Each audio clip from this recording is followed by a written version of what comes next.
તાજેતરમાં અરવલ્લી જિલ્લાની કેટલીય ગ્રામ પંચાયતોની ચૂંટણીઓ થઈ।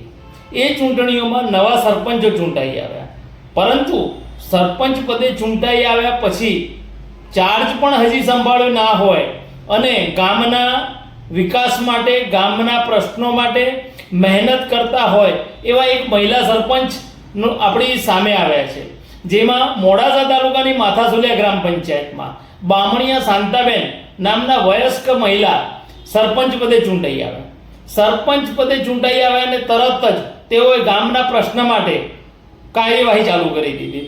તેઓએ માથાસુલિયા પંથકના ગામોમાં જે રસ્તાઓ પર મોટા ખાડાઓ પડી ગયા હતા, જ્યાંથી વાહન ચલાવીને જવું મુશ્કેલરૂપ હતું, જ્યાં વરસાદી પાણી ભરાઈ જતા લોકોને પસાર થવું મુશ્કેલ હતું, શાળાના બાળકોને પણ ત્યાં થઈને નીકળવું એટલે કેવી રીતે નીકળવું એ મોટો પ્રશ્ન હતો। આ પ્રશ્ન સૌથી મોટો હોવાથી તાકીદના ધોરણે શાંતાબેને ક્વોરી ડસ્ટ મંગાવી અને એ રસ્તાઓ ઉપર ખાડા પૂરવાની કામગીરી ચાલુ કરી છે। આ કામગીરીને ગ્રામજનો અને પંથકના લોકો પણ બિરદાવી રહ્યા છે। તો સરપંચો, નવા ચૂંટાયેલા સરપંચો અને એમાંય ખાસ કરીને મહિલા સરપંચોને આ એક સેવાનો ઉત્તમ નમૂનો દેખાડી શકાય છે। આવો આપણે જોઈએ માથાસુલિયા ગ્રામ પંચાયતના સરપંચની કામગીરીને। ખબર અરવલ્લી, અલ્પેશ રાઠોડ, મોડાસા। ગામ માથાસુલિયા ગ્રામ પંચાયત સરપંચ શ્રી બામણિયા શાંતાબેન બાલુજી, મારા માતાશ્રી।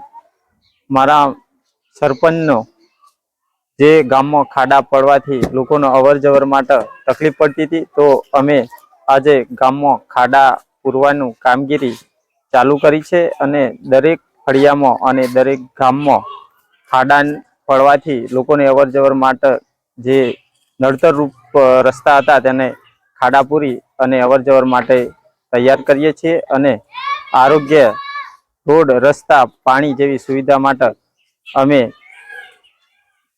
દરેકનું કામ ઝડપથી થાય અને દરેકની સુવિધા ઝડપથી મળે તેવા પ્રયત્નો કરીશું।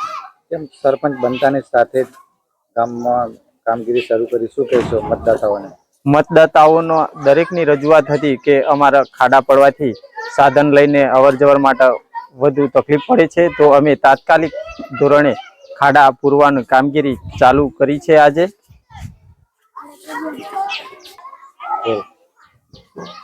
આજે અમે એક વોટ્સએપ નંબર જાહેર કરવાના છીએ કે દરેક ફળિયામાં કોઈ પણ તકલીફ હોય તે વોટ્સએપ નંબર ઉપર જાણ કરે તો તેનું નિરાકરણ તાત્કાલિક લાવવામાં આવશે।